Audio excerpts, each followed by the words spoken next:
வணக்கம். சுவையான மட்டன் பிரியாணி எப்படி செய்கிறதுன்னு தான் இன்றைக்கி நம்ம பார்க்க போகிறோம். நீங்கள் முதல்ல நம்ம வீடியோவை பார்க்குறவங்களா இருந்தால் நம்ம சேனலை மறக்காமல் சப்ஸ்கிரைப் பண்ணிவிட்டு பாருங்கள். இப்போ தேவையான பொருள் என்னான்னு பார்த்துருவோம். இதுக்கு தேவையானது 2 பெரிய வெங்காயம், 2 தக்காளி பழம், ஒரு 2 பச்சை மிளகா எடுத்திருக்கேன். இதை பொடியாக கட் பண்ணி எடுத்துக்கலாம். மசாலா அரைக்கிறதுக்கு தேவையான பொருள்: ஒரு கைப்பிடி அளவு கொத்தமல்லி தழை, ஒரு கைப்பிடி அளவு புதினா, ஒரு 3 பச்சை மிளகா, ஒரு 10 பூண்டு பல், ஒரு இஞ்சி துண்டு. இதெல்லாம் மிக்சி சாரில் போட்டு அரைச்சிடலாம். இப்போ குக்கர் அடுப்பில் வச்சு ஒரு 3 ஸ்பூன் அளவுக்கு எண்ணெய் சேர்த்து ஒரு ஸ்பூனு சோம்பு சேர்த்துக்கோங்க. சோம்பு சேர்த்துட்டு மட்டன் அதில் போட்டு நல்லா வதக்கிடலாம். வதக்கிட்டு ஒரு அரை டம்ளர் தண்ணி ஊற்றி ஒரு 2 விசில் விட்டு எடுத்து பாயில் பண்ணி வச்சுக்கலாம். இப்போ நான் 2 உலக்கு சீரக சம்பா அரிசி எடுத்துக்கிறேன். இது நல்லா தண்ணி சேர்த்து நல்லா சுத்தமாக கழுவி எடுத்துடலாம். இப்போ இதில் ஒரு 3 உலக்கு தண்ணி சேர்த்து ஊற வச்சுக்கலாம். இது ஊறட்டும். இது புதினா, கொத்தமல்லி தழை எல்லாம் சேர்த்து ஒரு மிக்சி சாரில் போட்டு நல்லா அரைச்சி எடுத்துக்கிடுவோம். இதில் ஒரு அரை டம்ளர் தண்ணி ஊற்றி அரைச்சிக்கலாம். இதில் ஒரு 10 சின்ன வெங்காயம் சேர்த்து போட்டு அதையும் அரைச்சி எடுத்துக்கோங்க. இதை ஒரு பவுலில் சேர்த்து ஒரு அரை டம்ளர் தண்ணி ஊற்றி சேர்த்து கழுவி ஊற்றிக்கலாம். இப்போது ஒரு குக்கர் அடுப்பில் வச்சு 3 ஸ்பூன் சமையல் எண்ணெய் சேர்த்துக்கலாம். ஒரு 3 ஸ்பூனு நல்லெண்ணெய் சேர்த்துக்கிடுவோம். ஒரு 4 ஸ்பூன் நெய் சேர்த்துக்கிடுவோம்.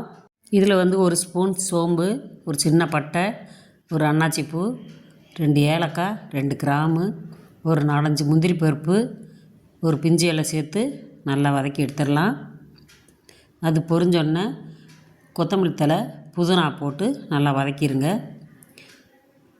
இப்போ நம்ம கட் பண்ணி வச்சுருக்க பெரிய வெங்காயத்தையும் சேர்த்து போட்டு நல்லா வதக்கிடணும். வெங்காயம் நல்லா வதங்கணும். நல்லா கண்ணாடி பதத்துக்கு வந்தோடனே நம்ம தக்காளி பழத்தையும் சேர்த்து போட்டு நல்லா வதக்கிடுங்க.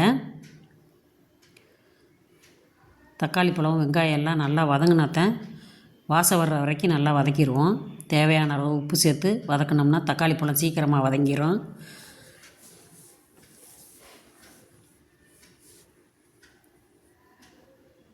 நல்லா இந்த அளவுக்கு வதக்கிட்டு நம்ம அரைச்சி வச்சுருக்க புதினா, கொத்தமல்லி தழையை சேர்த்துருங்க. சேர்த்து நல்லா கிளறி விட்டுருவோம்.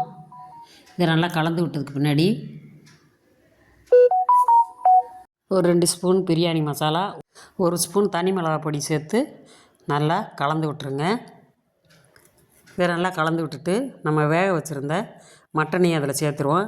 நான் ஒரு 150 மட்டன் சேர்த்துருக்கேன். இதை நல்லா கலந்துட்டு இதை நல்லா கொதிக்க விடணும்.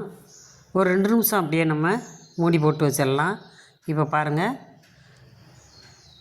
நல்லா எண்ணெயெல்லாம் பிரிஞ்சு வந்திருக்கு. இந்த அளவுக்கு வாசம் இருந்தால் தான் பிரியாணி நல்லா வாசமாக இருக்கும். இதில் ஒரு அரை ஸ்பூன் எலுமிச்சம்பழம் புழிஞ்சு விட்டுக்கலாம். ஏன்னா அரிசி ஒட்டாமல் உதிரியாக வரும். இப்போ நம்ம ஊற வச்சுருந்த அரிசியும் சேர்த்துட்டு நல்லா கலந்து விட்டு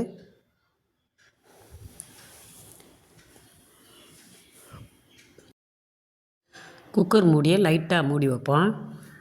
ஒரு 2 நிமிஷம் அந்த மாதிரி மூடி வச்சு கொதிக்க விட்டுடலாம். நல்லா இந்த அளவுக்கு கொதித்த பின்னாடி ஒரு தடவை நல்லா கிளறி விட்டுருவோம். ஏன்னா அப்போ தான் அடி பிடிக்காமல் இருக்கும். கிளறி விட்டுட்டு நம்ம குக்கர் மூடியை போட்டு மூடி விட்டு ஒரு விசில் இருந்துன்னு எடுத்துடலாம். இப்போ ஒரு விசில் வந்துருச்சு. இப்போ அடுப்பை நம்ம ஸ்லோ பண்ணிடுவோம். மிதமான சூட்டில் வச்சிடலாம். ஒரு 5 நிமிஷம் அந்த மாதிரி இருக்கட்டும். இப்போ 5 நிமிஷம் ஆயிடுச்சு. இப்போ குக்கரை ஓப்பன் பண்ணி பார்க்கலாம். பிரியாணி ரெடி ஆயிடுச்சு. மட்டன் பிரியாணி சூப்பராக இருக்குது பாருங்கள். ஒன்றோட ஒன்று ஒட்டாமல் அப்படியே உதிரியாக இருக்குது பாருங்கள். இதே அளவில் தண்ணி ஊற்றி நீங்கள் வச்சிங்கன்னா கரெக்டாக இருக்கும். இப்போ தயிர், வெங்காயம், சிக்கன் வறுவல், மட்டன் வறுவலோட நம்ம பிரியாணியும் சேர்த்து வச்சு சாப்பிட்டோம்னா டேஸ்ட்டு சூப்பராக இருக்கும் பாருங்கள். இந்த மாதிரி செஞ்சு சாப்பிட்டு பாருங்கள். இந்த வீடியோ உங்களுக்கு பிடிச்சிருந்துச்சின்னா நம்ம சேனலை மறக்காமல் சப்ஸ்கிரைப் பண்ணுங்கள், லைக் பண்ணுங்கள், ஷேர் பண்ணுங்கள். மறக்காமல் உங்கள் ஃப்ரெண்ட்ஸுகளுக்கெல்லாம் ஷேர் பண்ணி விடுங்க. இதே மாதிரி நீங்களும் செஞ்சு பாருங்கள். தேங்க்யூ.